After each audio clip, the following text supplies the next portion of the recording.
Welcome to the Nerd Party.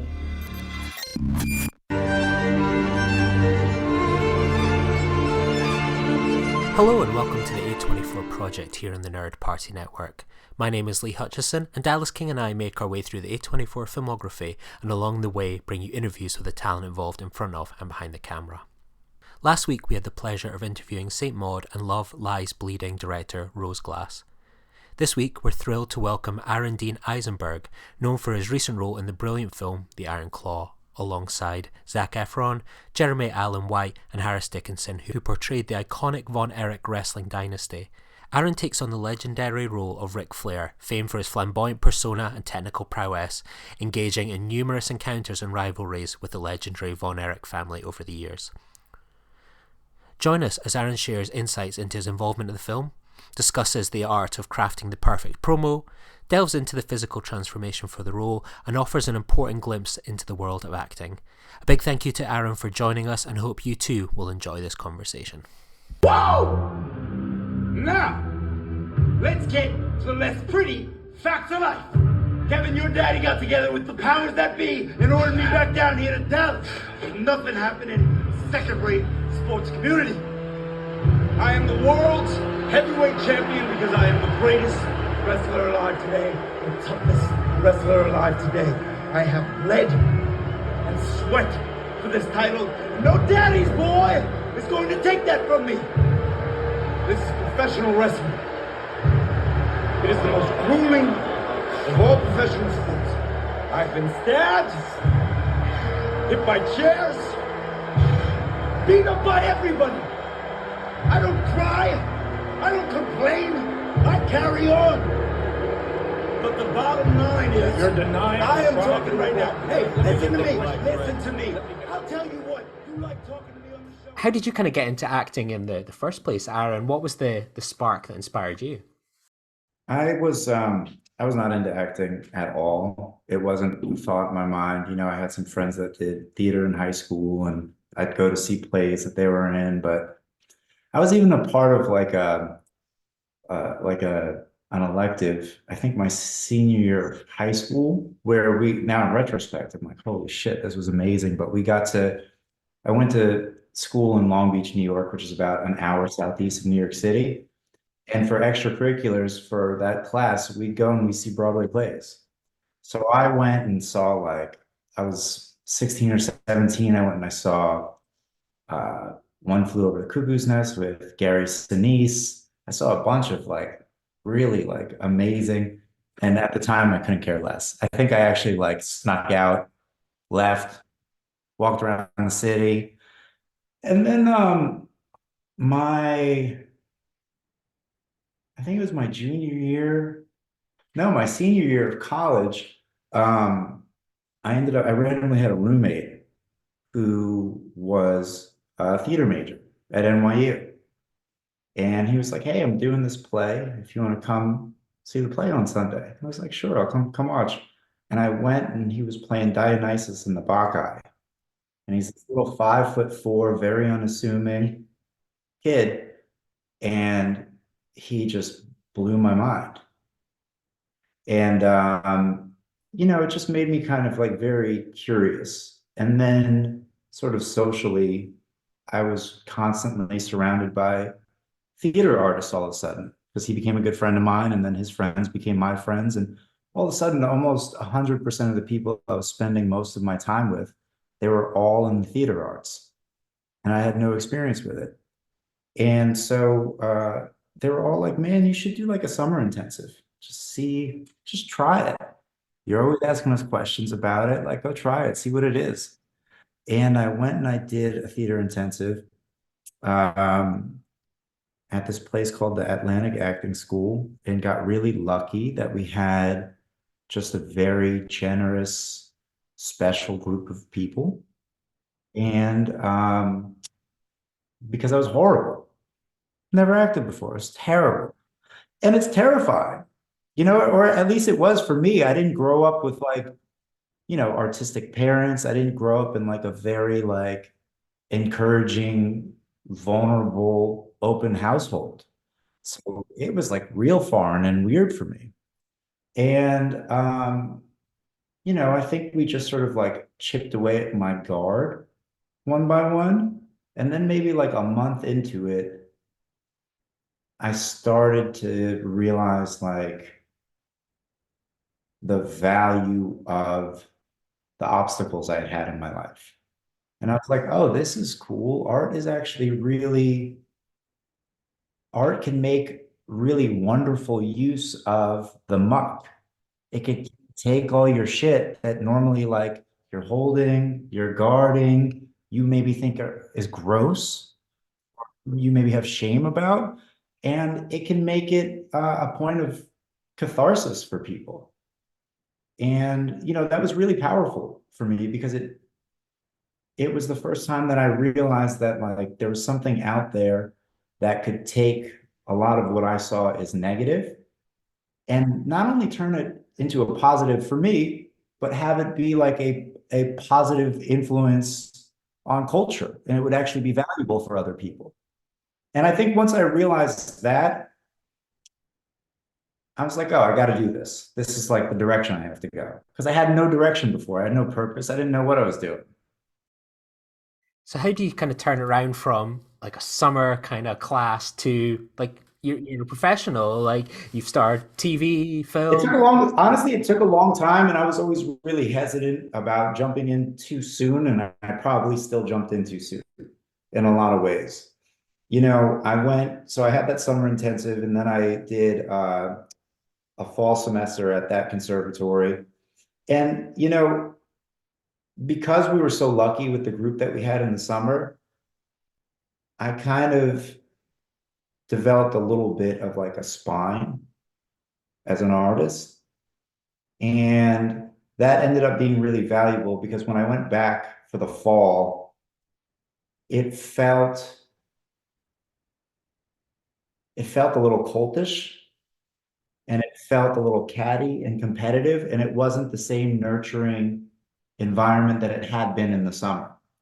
And so I went there for one semester, got out of there, and then ended up just, I was in New York City, thankfully. So it's like there's a plethora of places you start asking people like, hey, I didn't really like this place because of these reasons. You have any recommendations of places you can go? And so I just started jumping around the city, finding teachers, almost deprogramming from some of the stuff that I'd gone through in that fall. Theater school can be really wonderful, but it can also be indoctrinating. And there's not a lot of practicality a lot of the times to like the approach in undergrad theater programs. So I actually find that they can be pretty dangerous, and they often take like the need for reversal. Yeah, that's fascinating. I've kind of never considered that. I've heard when I think about it now, you hear so many people talk about that kind of occultish nature of it and what it's like to be in those things, and you see it sometimes represented in films and TV. But I think you've kind of nailed something there that's no one really speaks about. I think in an ideal world, you're figuring out a way to be comfortable with sort of being emotionally naked, right? Like that's kind of an essential part of being an actor is going like, I'm gonna like figure out a way to bear myself publicly, you know?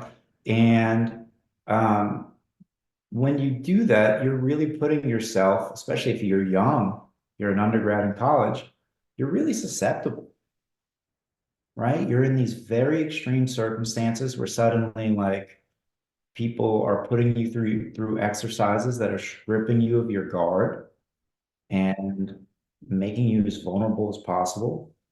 And then if they're not doing it in the right way, you're so susceptible to suggestion in that vulnerable state. And probably so desperate for success or kind of praise, etc. And Of course, man. Yeah. And then it's like you could be so communally influenced depending on like what your classmates are like. Are your teachers good at cultivating a sense of safety in that environment? And then if they're not, but you're too young to recognize it, you all of a sudden you're in a tornado and you get spit out of school and you don't really know what direction you're moving in anymore. So I was lucky because I've always been rebellious. I've been rebellious since I was a kid. And that proved to be valuable as an artist because I was looking around and I was like, I don't really care that they're saying this is how you should do it. Like my gut is saying something's wrong here. You've kind of like for me, obviously, my first introduction to you was like say Iron Claw, but like kind of looking at your kind of filmography, you've started TV and film. Like with your theater background and that experience, was it always a case of like maybe feeling like TV is a bit of a safer place or where you always wanted to go, or was it sort of kind of was that choice to move there kind of based on that theater experience, or was that always the kind of goal? They're very different from like a lifestyle perspective. It's really hard from just from a practical perspective to be a self-sustaining artist in the theater in New York, at least. New York is really, really expensive, and even really reputable theater houses, they don't pay that much. So part of it was like, okay, well, I got to be able to pay my bills. And then the other side of it is like theater, New York theater has like the barrier to entry is different. Like a lot of people, I know a lot of people personally, for instance, who went through prestigious grad programs to learn for sure, but a big part of why they went was also so that they would be considered more seriously as viable candidates for New York theater. Kind of the Juilliard style effect you hear from some actors where Did you go to Juilliard or NYU's MFA program or Yale's MFA program? Did you do one of these sort of top 4 or 5 theater programs? And if we see that letterhead on your resume, we'll consider that more. And now it's totally different because like they're star fucking a lot of theater now. At least I don't know if they're doing that in the UK, but in New York, they're heavily star fucking it. And Netflix is producing their first Broadway play in New York. it's been a discussion in London in particular over the years, and there a recent example, I suppose, I went to see the picture of Dorian Gray here in London a couple months ago, a month ago, and it's Sarah Snook, one person performance, and the question without fail that always gets asked of the kind of the TV actors that go into the theater is, are you taking jobs away from the theater performers? And there's always the kind of discussion where they go, it's like, oh, I wanted to do, but the theater would argue it's bringing all these people into the theater to enjoy the show, and it gives. It's what's making it viable. It's what makes it financially feasible now. Ricky, I mean, I love theater, man. I would love to be doing theater. I think like I don't live in the city anymore. I'm in the country now. I'm like an hour and a half west of the city. I live in like farmland. Um, so it would be a little bit harder for me to be doing 8 shows a week on Broadway right now, but I would I would love it, man. I love theater. The thing about theater that's so beautiful is like it's completely collaborative. You're so dependent upon the other people, and you're going through the preparation process together. And the thing about film and television, almost regardless of what position you were in, the preparation process is solitary. So if you're an actor, you're most likely prepping your role alone. If you're a director, you're doing some stuff with your cinematographer, but a lot of your work is alone. If you wrote the thing, a lot of your work is alone. In theater, you get to discover all of it together. And in a lot of ways, there's something pitch perfect about that as an actor, because even in film and television, what you ideally want is to not have too much of a plan and to find it while you're doing it. And then the camera just happens to catch it, to catch the discovery. To me, that's like the ideal circumstance in film and television is you're on set, you find out something about the scene or the character while the camera is rolling, and the camera's capturing that moment, as opposed to having like a rigid plan that you're executing. And in theater, you're granted the grace to go through the process of having those discoveries because you're doing that for months before you go on stage. You're finding it with each other. You lose that sometimes in film and television. For those kind of that came to like I suppose meet you see you kind of for the first time in Anclaw, like what of these TV, film, and theatre work that would you kind of recommend people to like check out or work that you're particularly proud of from that kind of era? I really like the stuff in Dead Ringers. Yeah, this was my first introduction to it. Was when you mentioned it. I was like, classic streamer. I was like, there was a Sean Durkin TV show with multiple Rachel Weisz when I was watching it, and I was like, I couldn't believe it. I was like, this show is tailor made for me in terms of tone and comedy. So like, you've definitely got one, but I didn't know that existed.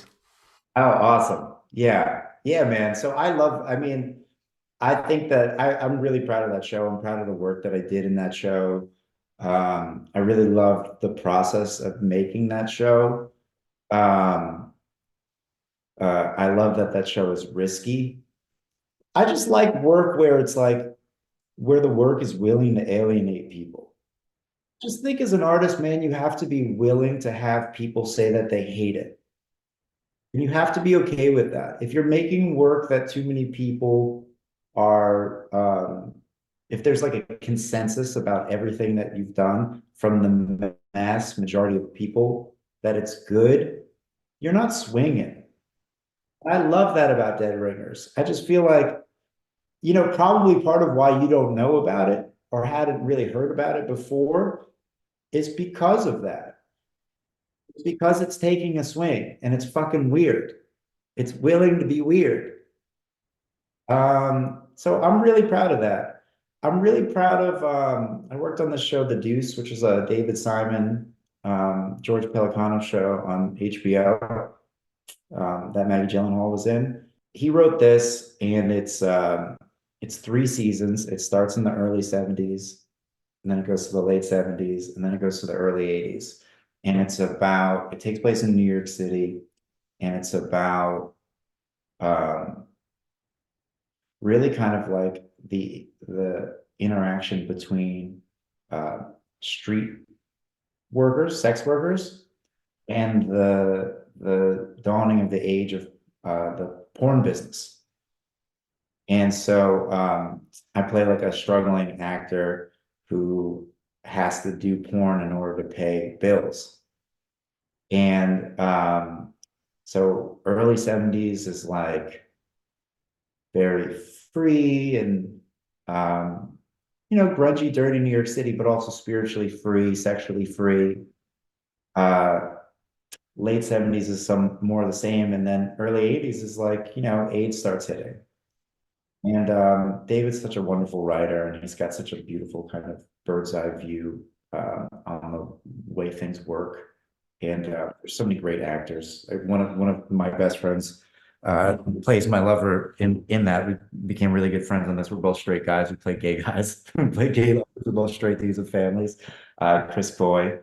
And I just learned a lot on that show. I think that was like the first time that I felt like I was consistently surrounded by people who were better than me. And where I was like, oh shit, I gotta catch up. I got work to do. I gotta figure out how to feel like I belong here. And do you think that feeling will ever go away, or is that something it's always going to plague an actor? I guess it depends where you are. I wonder. I don't know. It's a good question, man. I think like it's hard for me to imagine having that feeling if you're like number two on the call sheet. You know what I'm saying? Like, I don't know. To me, that feeling is often just based on how I feel about the work that I'm putting out. It's really just based on that. So like, if the work that I'm putting out is work that I fully stand behind, I feel like I belong. If the work that I put out to me doesn't feel like it's on par with who I'm acting with or with the world that I'm in, or even with just my expectations of myself or my standards for what I think is good art, um, then I probably have less of a sense of belonging. Like Dead Ringers, I'm really proud of that. And I've got a bunch of stuff with Rachel, and Rachel's obviously a fucking beast. But like, I feel like I belong in that show because I feel like my work is up to par with what she's doing. So on that show, I feel like I belong. Sometimes I've done stuff where it's like, I don't know, you know. Yeah, so it just depends on the work, I think. Fascinating. So obviously with Dead Ringers, like Sean Durkin, that's your first time you're working with him. Clearly took some sort of interest in yourself. When did you sort of first hear about Iron Claw? Was it fate that brought you two back together, or did he kind of reach out to you about a potential role in this? I saw that he was doing, so we connected the night before I was going to shoot Dead Ringers. He got my email, he emailed me, and he was like, "Hey man, just wanted to say like I'm a fan. I'm really excited that you're on board. Looking forward to meeting you." And then on set, he pulled me on aside and he was like, "Hey, my wife and I always say like your stuff on The Deuce is some of like our favorite stuff ever from like the last decade." He's like, "So I'm really happy you're here." And I was like, "Oh, thanks so much, man. I didn't, not expecting that." And then uh, we had a couple things that happened on set that I think connected us. One was it was the first time that I started playing with this idea of saying to a director, like, "Hey, I'm gonna fucking go for it. I don't have an ego. So if it's too much or if you don't like it, you can say whatever the hell you want to me. I'll be fine. I'll adjust. I just want to feel safe to go out to sea. You could always pull me back to shore." And Sean was like, "Fuck yeah, great." And so the whole shooting experience on that set was like, it was free because I felt totally comfortable to take whatever kind of risk I wanted without him worrying about losing my ego. So, that was one thing where it was like we had a working collaborative bond. The other thing was that I don't know if you've ever seen Martha Marcy I May have, Marlene. yeah, I love that. I love The Nest. I'm only familiar with his film work until I knew about Dead Ringer. Yeah, he's awesome. So I fucking love that movie. And I rewatched it before I went to shoot Dead Ringers, and my wife and I watched it. And I said to her, I was rewatching it, and I was like, "Man, this feels so personal." I was like, "This movie feels so personal." I was like, "I wonder if this is coming from any kind of personal experience." So on set, I said this to him, and I was like, "The reason I ask is because my mom was in a cult, and my dad was in a cult." And he was like, "Yeah, man, it's based on some personal experience." And I was like, "Oh, we got to talk." Because it's like, how often do you find other people whose families have had experiences in that kind of extreme thing? Um, so anyway, we had a wonderful experience on Dead Ringers. And then I was working on a show up in Canada, and I saw that he was making the wrestling movie. And I was just stoked for him. That was really it. It's like A24, Zac is a big draw. I was like, "Oh, this is cool. He's like leveling up." I just emailed him and it was like, "Hey, dude, congratulations. That's fucking great." And I think I said something like, "FYI, like I can definitely get bigger for something if you need me for something." And then like I think like a week later, I was with my dog. We were in Calgary along the Bow River, which is this big, beautiful river. I'd go down and fucking smoke a joint after it's set and throw the ball to him, swim in the water. And I got a ding on my phone and I open it and it was an email from Sean. And he was like, "So funny that you emailed me. I've been thinking about this for a while." And he was like, "I just think you'd be great as Ric Flair." Um, he's like, "Let me know if you want to read the script." And I was like, "Yeah, of course." So he sent me the script. I read the script, and my first thought was that it was going to be a lot of work for not a lot of uh, stuff to do. So we jumped on the phone and I basically pitched him the idea of putting a promo in there. And then I sent him like a shitload of other promos. Like I did a bunch of research. I found a bunch of old wrestling promos, and I was like, I don't know, I think this could be cool. And then it would give me something to like sink my teeth into a little bit. And and he loved the idea and he agreed. And I was like, okay, great. I'm down. Let's do it. So It's amazing. And like, I mean, for me, I know nothing about wrestling. Like, I'm one of those people that looked down on it as a kid. My brother was the fan. I didn't care. I liked Star Trek. I didn't care about wrestling. But like, if someone put a gun to my head, I knew the name Ric Flair. I knew he was blonde, but I know like the words like promo, shoot, work, etc. I remember just watching that promo and thinking, like, you're right. You almost think you're watching the film and like they always talk about Ric Flair. And when I rewatched it the other day, it's like it's 100 minutes before you appear, but it feels like it's coming all the time. The Ric Flair wrestlers coming, and you're like, and I think the film would be lesser without the promo because it all builds to that moment. It's like that inflection point. It's the music, the editing. I just loved when you were cutting that promo. I thought, oh my God, we've got to this bit that we've been building the tension for. Just even listening to you talk about your experience, you can see why he would go to you for like this amateur wrestler. Like even as you talk about like I need to go all the way out there. That's kind of what Ric Flair and all these other people's are. Like it's out there and crazy. And yeah, maybe it pulls back a little bit. And even like that cult experience, that's what feels like the Von Erich family war, this like family style. Oh, you can see why you would be top of the mind for a role in that film. yeah, yeah, yeah, man. Yeah, it's fun. It's fun. A lot of fucking work, dude. Yeah, like what was the work they had to do? Obviously, there's the physical side. Is there the mental side, like the research?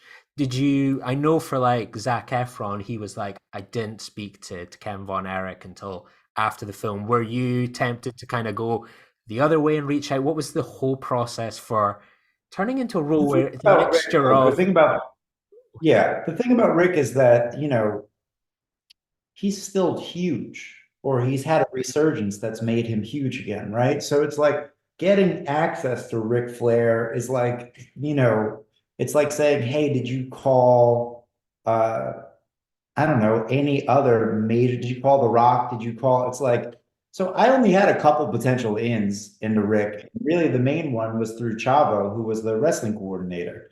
So Chavo reached out to him, but he was like, I think he was I know he was flying on planes all over the place. I think he was on tour promoting his weed stuff with Tyson. He's got like a brand with Mike Tyson. sure. Didn't know that either. He's got a bunch of products. He's a big hustler still. Like he's still very active and he's selling a bunch of stuff, which he should be. It's like he fucking put in his time. He paid his dues and really, in my opinion, got underpaid for a really long time. So it's like he should capitalize as much as he can. But he was busy. And also he was busy during like this very short window that I had. I think from like the time that I actually signed on to the movie until we were shooting, it was like 8.5 weeks or something. Wow. That's an intense time to get jacked as you are and stuff. Like how do you like what was your like workout and kind of process for doing something like that? The workouts were well, so the workouts were hard, but he's not shredded. So you're not like killing your lungs. You're just doing pretty fucking heavy weight, like just very consistently, and then just eating all the time. You're just eating all the time, dude. The hardest part is the eating to me. Like when you're trying to intensely put on a bunch of pounds, I was trying to put on 40 pounds in 8 weeks. It's like you're eating 5,000 calories a day. It's nasty. And it's the same shit over and over again. It's chickpeas, chicken, and rice, and it's disgusting, dude. It's disgusting. And then you're just consistently working out.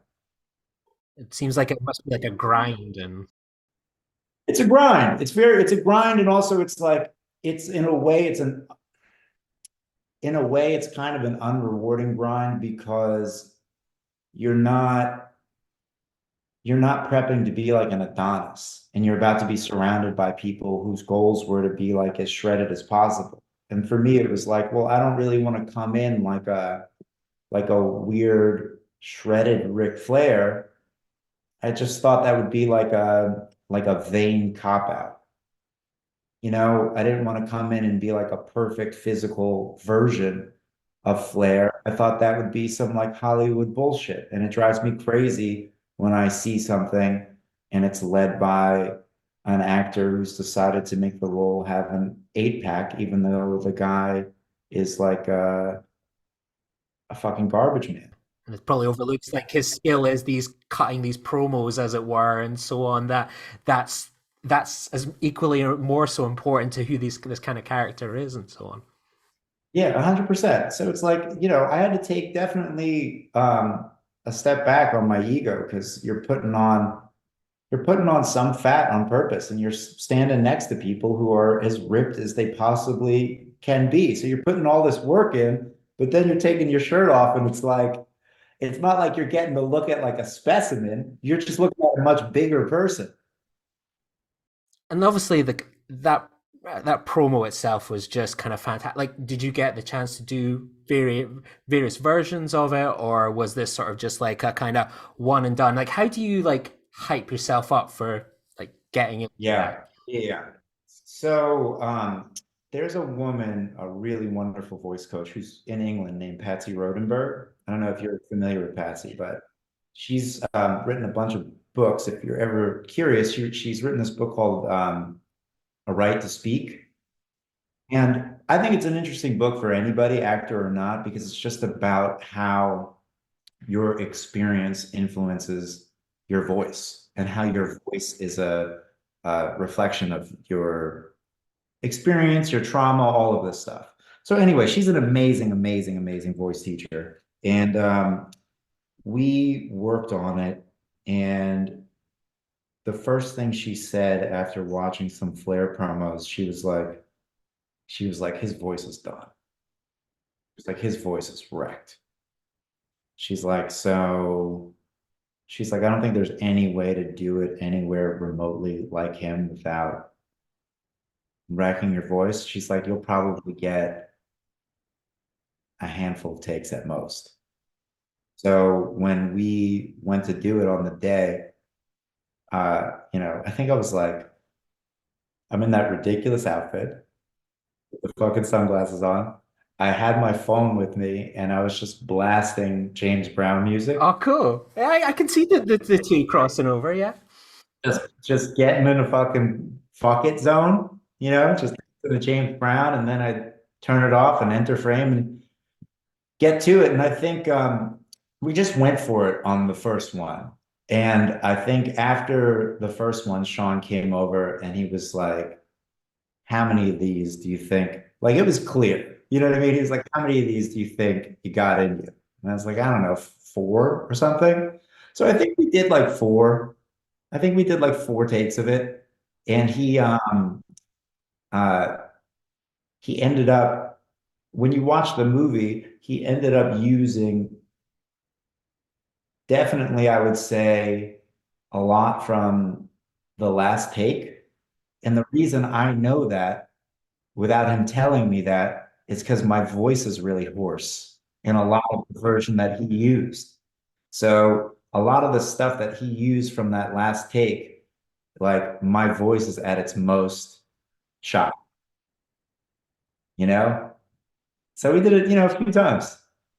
And obviously, like, I was curious with like your theater background, like, what was it like, like, kind of the choreography of those wrestling scenes? Because it basically is make believe theater, fighting, punching, like you're kind of throwing your punches. It's not like stagecraft, like, as it were. I don't know, like, was it kind of easy to adapt to that, where you're like, it doesn't need to look real, it just needs to look theatrical? How does that mindset kind of work for something like that?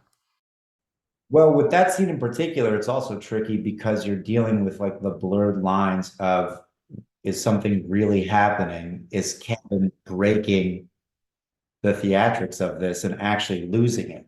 So that was the other thing that we were sort of playing with in that fight is like what parts of it are fake versus what parts are actually violent. Um, Man, honestly, I could do physical shit like that all day.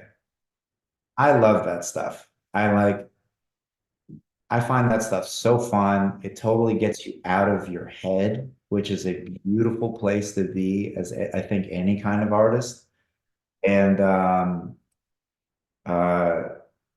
I just wholeheartedly trusted Chavo. I know he knows what he's doing, so it's like I'm my job in that ring was just to like execute his ideas and his choreography to the best of my ability, and then to keep on looking at him like, how you feeling? But Zac is an athlete, and I'm an athlete, and it was that part was easy, to be honest. I mean, to the point that like I think we did, I think we did a couple takes of it, one or two takes, and then Sean, who has an editing background, and that's really one of his strengths as a director, is like he can kind of like cut it together in his mind while he's shooting. And he was at Video Village, and he was kind of like sitting there, and he was like, oh, okay, this is not going to cut together unless we either, I think the options were like we really break it up into like pieces. He's like, or you guys would have to be able to just do it nonstop. And I was like, I'm good to do it nonstop. And Zac was like, yeah, me too. So we were just, I think there's like a couple cuts in the whole thing, Yeah, but it's the pretty long cut scenes. totally. And like even the cuts, I think are probably just from a couple different single takes. And the only real cut is there's like one bird's eye view shot from above the ring. That's really the only real cut in that whole match. But we were just doing the whole thing through. And honestly, like I wanted more to do. I understand from a story perspective why there wasn't more to do in the wrestling ring, but like I would have been down to do that for another couple minutes, man. And it's great that kind of that few minutes you get such a whirlwind. As I say, my knowledge of Ric Flair is very very limited, but you get this like amazing promo, the fighting in the ring, and then you're being like brutally kind of assaulted on the head with this iron claw, and then you just come in and you seem just like the nicest guy. Like I had this image of like, oh my God, this Ric Flair is just going to be like, what the fuck were you doing there? As opposed to like, wow, Yeah, that was great. I'd love to wrestle you again. Let's grab some yeah, beers. Woo. It's just like, you're like, I yeah, can see why Ric Flair is just this really popular, lovable kind of character. And you kind of get all three things that people tend to kind of get out of wrestling in that little gambit that you run in those few minutes. yeah, man. He's definitely one of the best, if not the best to ever do it. Really, he was amazing physically at what he did. Like really, they say that everybody that wrestled with him seemed like a better wrestler because he made them look that way. What was it like with that, the cast and that kind of room and so on, like working with Zach and Jeremy Allen, and you've got oh, Holt is here as well. Like, what was it like working with all of them in that room? It's like it's amazing watching you being in a different film to the family drama that's in I unfolding with them. know. It's great. It's hard, man. Honestly, that kind of thing is hard. I always say like uh I've been a regular on a TV show and I've been a guest star on a TV show, and I always say it's harder to be a guest star because you're coming into, and that's what I would say like that this role is the equivalent of. You're coming onto a set where people have a shorthand with each other because they've been working together for a couple months. And so everybody else kind of knows each other really well. And they've got a routine and they've got a shorthand with each other and a way of working. And it's hard. It's hard to come, especially when you're playing somebody where you're pretty sure that like the energy is very different. And so your goal in a way is like you're trying to be a contrast. And so that's challenging. It's challenging just on a personal level even because that energy carries in. but even for me, not that like people like everybody was really lovely, nice, generous, support. Everybody was cool as shit, but you do feel even within yourself, without anybody saying anything to you, a sense of like me and them. And the family unit, it feels so clear on the screen, like they are a family, and you can imagine being so drilled in. Whereas you're this person that's just this presence without ever being there, and you can imagine just like I've done my bit for the day. That was great fun, and there they are dealing with all this trauma, the muck. There's so like the place must be stinking of their metaphorical shit amongst all of those characters. Right. Yeah. And that's like, dude, that's hard because you're you're swimming against that current and you have to do it effectively enough that the stream goes in the other direction. You know, it's like I think in a lot of ways Flair's job in this thing where Sean decided to place it in the film is like it's a bounce off the bottom.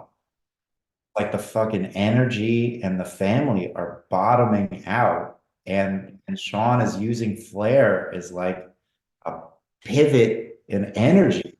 And as an actor, when your goal and your job is to switch the energy in the room and the energy is as heavy as it could possibly fucking be, you feel that as a person. Even with everybody's being really lovely, but to your point, it's like, dude, the air is fucking heavy. The air is heavy, and I gotta like come in there like a tornado and like shake everybody out of their stupors for a moment.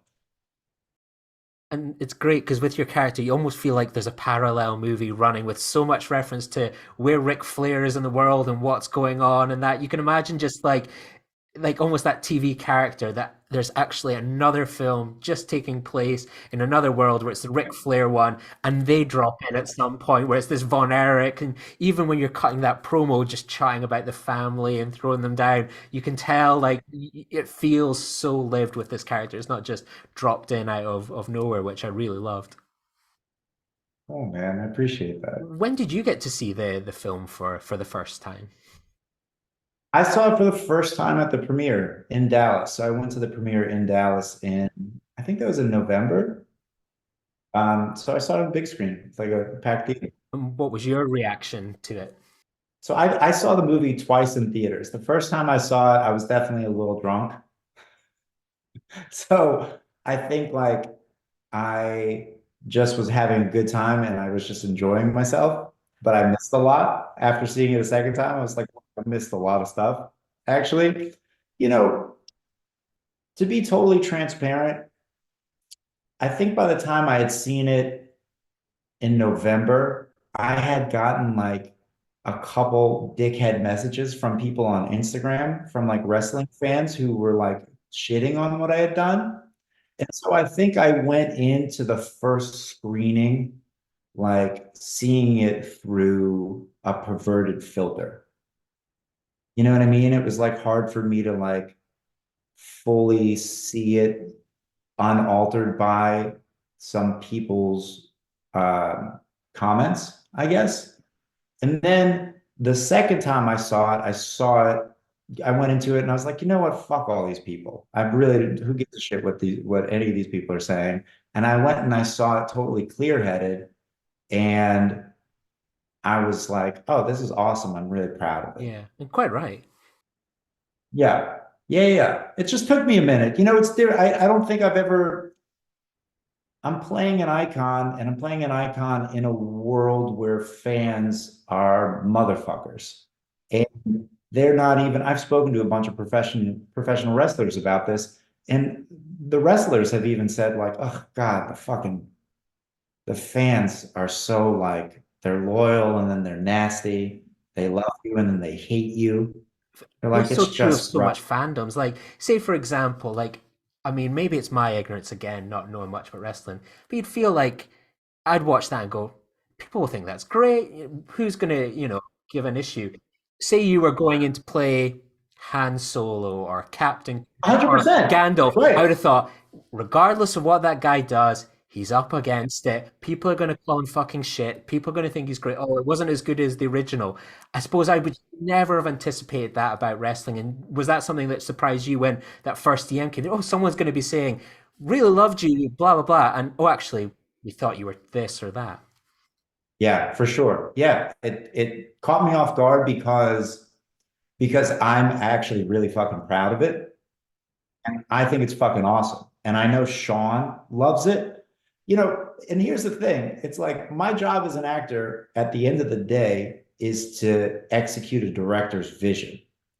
And when I knew that A24 loved it and that Sean loved it and that in the moment of doing it, I felt deeply proud of it and felt great about what we were doing. And then I was getting messages from Sean while he was editing it about how excited he was. You know, everything about it, all of us, the whole set, dude. I'd finish the fucking promo, people would clap it, whole fucking set, clap it, right?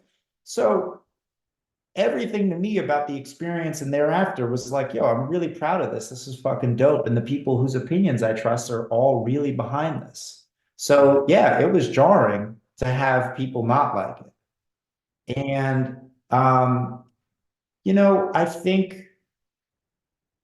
I think that's just part of climbing the ladder. And now that I've kind of I've weathered that storm, it's a piece of wisdom, man. It's a thing that just comes with playing somebody iconic in a medium where there's a lot of exposure. And I'm a risk taker. So I'm never gonna play somebody in a way that isn't going to piss some people off probably. And isn't that probably true of the spirit of this guy that he was a risk taker? Like I go back to what you said earlier. I'm going to go all the way out here. Feel free to bring me back in. I kind of got the impression from my ignorance about this Ric Flair going, that's probably that same thing going, like, I'm going to cut this promo. It's going to be out there fun. Go with it. And we move and all that sort of stuff. Like that feels right. Yeah, fuck it. Yeah. Right. This fuck it, fuck 'em attitude. Yeah. And that's how I felt about it. And that's still how I feel about it.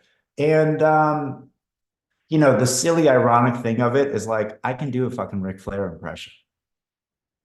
You know what I'm saying? Like, that's what's so ridiculous about it. It's like, if I wanted to, forget about if I wanted to, if Sean wanted me, if Sean said to me, if Sean called me and went, yo, this is Ric Flair. He's iconic. Everybody knows him. Everybody knows what he sounds like. I'm going to need you to be as close to him as possible. We're doing Jamie Foxx playing Ray Charles. That's what I want. I would have sat in my fucking art studio and just practiced mimicry over and over and over and over and over until I got it. But that was, frankly, pretty low on the totem pole to studying him, figuring out his essence, understanding him to the best of my ability, and figuring out how Sean and I thought it fit into his world. And Sean Durkin, from my point of view, he always gets great performance out of everyone. Like I think of the performances in this, The Nest, Martha, like it is a director, you go, he knows how to work actors, and everyone that you often see in his films go, that's a career best from Zac Efron. That's a career best from Jude Law. Yeah. That's a career best from Olsen. All these things you're like going, why would you not just go, I trust that person. That person tells me that, I'm going to do that and stuff. Like you trust, I would go with him. Yeah. And you also just have to, trust him, trust your gut. And also it's not color by numbers, man. We're not engineers. We're not mechanics. We're not following a formula here. It's like I said, man, I'm fucking out to sea. I'm painting, impressionist paintings and sometimes abstract paintings. And some people are going to dig it and some people aren't.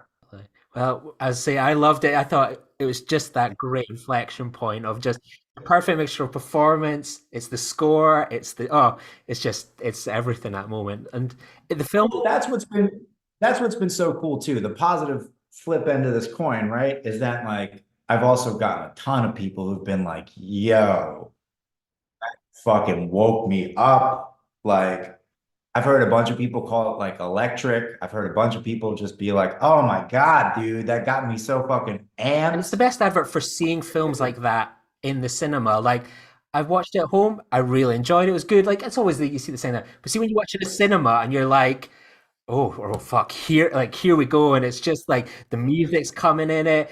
You're looking right at us, and this like whole audience. You're like, that's the cinema experience. And I mean, the film, I chuckle, since we organized the interview, like the Iron Claw posters are still on the side of like all these buses in Edinburgh that you just see passing by all the time, and like it's been a hit in the cinemas in America and here, and I think that must be really thrilling to be in something where people are really going out of their way to see it. And unfortunately, it did fall short with like Oscars, but the fact that it was like right into that last minute, it was in contention in those discussions.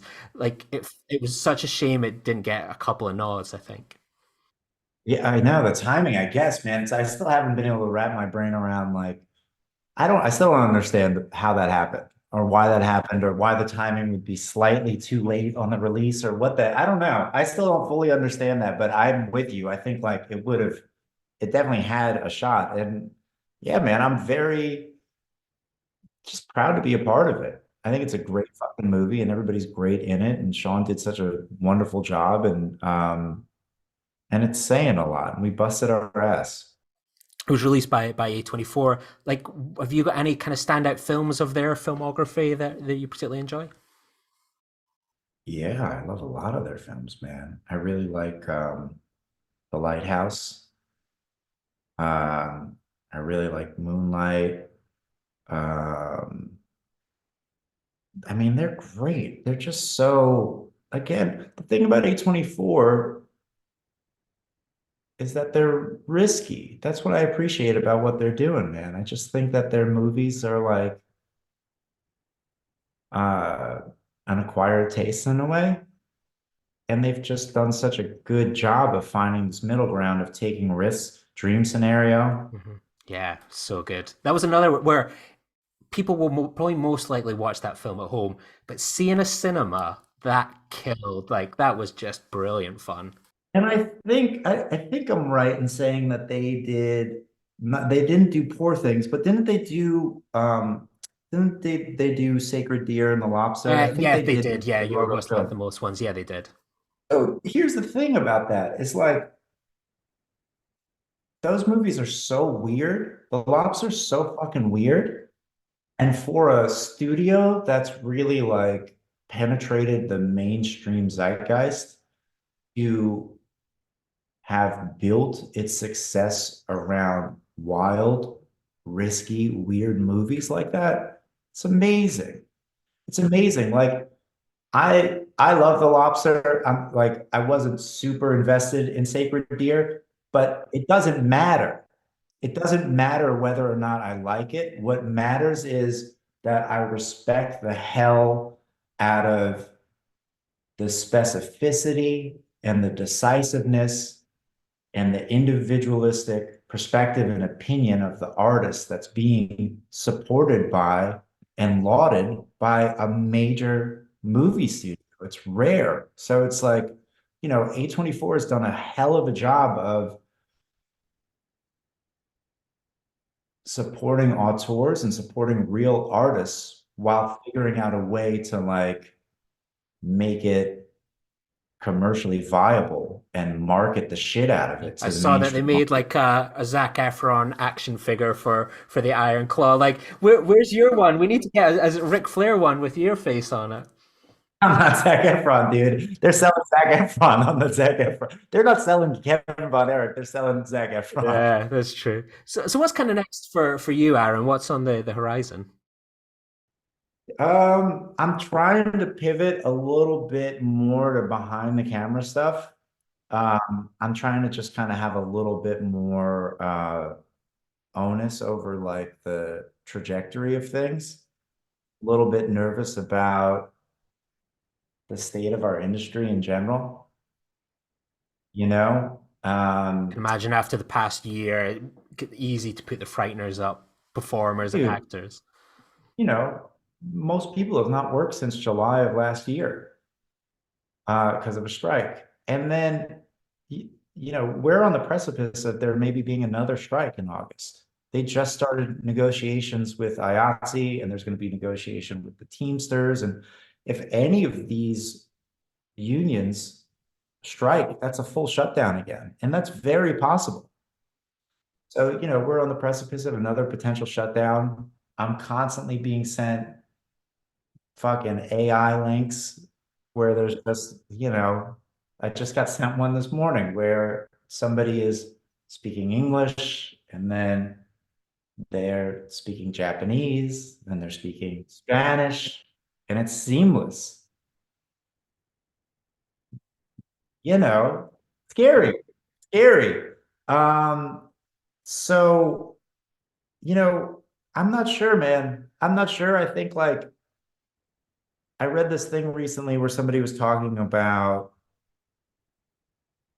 how there's going to be a potential almost like punk rock-esque reaction to this tech play that they're using to commandeer from people and a bit of like an artist revolution. So I'm like really just trying to sort out my finances as best I can so I can be artistically free. I'm very hesitant to be completely beholden to acting from a financial perspective because then I don't have as much artistic freedom. Yeah. And that's the Then reality, I, isn't it? Sadly, for like, we saw it with the strikes. That's 99% of actors. Like, I remembered hearing someone talk about, like, most actors aren't making the cut for health insurance and so on. And, you probably watch, there's that guy in the Iron Claw, but the reality, people have that story behind them and, that fears and anxieties, which is just, it's tough to think about. yeah, and like, look, I have a 2.5-year-old. So, I got a kid and a wife and a dog and bills and like I've been very lucky. This has been all I've done for a really long time. I've just had to act. And I've been really fortunate to do that. But I think what I've realized along the way is that it's a double-edged sword because when this is all that you do for a living, you're also completely beholden to it in order to pay your bills. So when you get offers for things maybe you don't want to do, you really got to think about them because this is just how you make money. Um, Not to mention I God, dude, auditioning on like a regular basis, nonstop, like dancing for every fucking meal. It's just not for me. It ain't for me, man. It ain't for me. So I don't know. I've got a show coming out on Stars sometime this year. I don't know when it's coming out. Um, it got pushed back heavily because of the strike. And then I'm up for a couple things that I got to keep quiet, but they'd be big and they, a couple of big limited series things that really love the people and I love the role and definitely like some game changer things. Um, and then in the meantime, just writing and developing pitch decks and um, just trying to figure out how to cultivate time and freedom, man. I love acting and I'm an artist through and through, but I don't know if you have kids, but man, once you have kids, it's like I just want to be around my kid as often as I can. So it's really about like acting now and art and all that stuff. It's about like how can I use it as a tool for freedom and for time so that I could be around my family. Yeah, and I think that's what I think probably anyone can relate to that, whether they work in the arts or tech, whatever. That's all people they want is just to have that life and security. And I think people just have taken it for granted that actors have this incredibly privileged life and everything, but we're all alike, regardless of jobs and so on. Just some people are a bit more visible Yeah. than others. Yeah, exactly. And look, I mean, there's something to that. There's a reality of like, when I do work and I'm on set, you get a big chunk of change. And then you end up having like that show ends and you have like a lot of runway. That's true. So it's like, I'm sure some people know actors and it's like, dude, what are you doing? You're floating in your pool on a Tuesday? But what they don't understand is like you don't know when your next job is. And what's been great with the strike, I found, was that all the industry, all these big head honchos, whether it's Disney, whoever, all of them tried to say, "Come on, these actors, they're rich already," and probably people thought about that all at the beginning. But I think the great campaign in the actors, SAG-AFTRA, all that stuff made people realize of like they're working Joes, like you and me, and all that sort of stuff. And I think people really turned against the studios and kind of that propaganda that they were trying to say about people like yourself and others about what is a working actor. Yeah, dude. Dude, yeah, most actors are fucking working class people, and it's a grind. It's a grind. Look, it's a grind until it's not, but I think like the model has changed. So the point of arrival is different. I think probably not that long ago there was probably like a point, a much lower point where you had your claws in the business enough that it then wasn't a grind, right? And then it was like, oh, okay, now I'm just like things are kind of rolling, I'm consistently working. But I think that streaming and the sort of like endless options of content have really changed that. And I think like part of why is because the notoriety is now a little bit more associated, I think, with like the show than it is with the people that make up the show. It's So IP like people talk, it's content, it's IP, it's right. And it's really also the audience's experience of it. Like if you think of Game of Thrones, most people, I would say the majority of most people who watched Game of Thrones couldn't tell you all the names of the actors that are leads on that show. They don't know who those people are, right? Maybe some people know who Kit Harington is, but like maybe a lot of people don't even know who he is. They know his face and they know like, oh, that's the chick from Game of Thrones, but they don't know her name. a great example, I think, is Marvel, isn't it? Where people are like, hey, we'll get all these actors in, and how many of them perhaps have struggled afterwards to like, they've opened these billion-dollar movies, it's all about the actors, and then, oh, who's going to see Chris Evans' new random rom-com or Chris Hemsworth and such like it doesn't actually translate over despite the talent that these people have. People are just turning up to see the person in a suit. And it feels like fewer and fewer things do, though. Like I just yesterday, um, I'm developing something, and I was watching episodes of this old HBO show, High Maintenance, and uh, there was a trailer for like because I was watching an old HBO thing. There was a trailer for Girls, Nina Dunham, right? So I was like, damn, where the hell? What's she up to? So I looked her up, and you see there's like 6 things that she's done since, and I'm like, oh, what are these things? And I'm watching trailers for them. One of them has got John Bernthal in it. Like another one has some other big actors in it. The stuff like it looks quality, right? Never heard of it, never seen it. Don't know anybody. Don't know anybody who has. And so I think once my eyes started to open a little bit and I started to see these things, or like, I'll give you a prime example. I'm not going to name who it is, but a good buddy of mine who's a very talented, studly, hardworking, consistently working actor. He got his agents got sent an audition for a show, 1 episode guest star. And his agents were like, look, he's not, he's past this point. He's not auditioning for like a 1 episode guest star on the show. Thank you, but you can put him on the offer only list. And which he's been on for those kinds of parts, right? Like he's been on that offer only list for parts. He's done 1 episode guest stars here and there where they've been like, hey, does he want it? So casting was like, oh, okay, we totally get it. We're fans. He's very talented. We understand. But just so you know, if we put him on the offer only list for this role, he's going to be 258th on the list. So 257 people are going to have to say no to the offer, or he gets an offer, or he can audition. And, I think I've started to recognize how like the business is not necessarily like loyal to the actors that make it up, and how in a lot of ways, unless you get your claws in it via something viral, almost like the bear, right? Where it's like it's so hyper popular that the entire ensemble is just popping up in every project now because all of those projects are riding the popularity of the bear. Unless you happen to be on a show that rockets like that, it feels a lot of the times for a lot of the working actors that I know that like when their gig ends, it's just back to dancing for your meals again. It's back to scratch.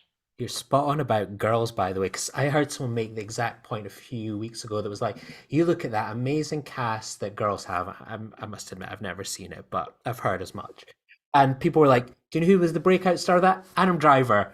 No one else. All these people were the biggest stars, and you would have thought you would bet we'll get them in this, but it was this random guy, and they had their moment. It blows your mind. You think that's your one and done almost. It's crazy.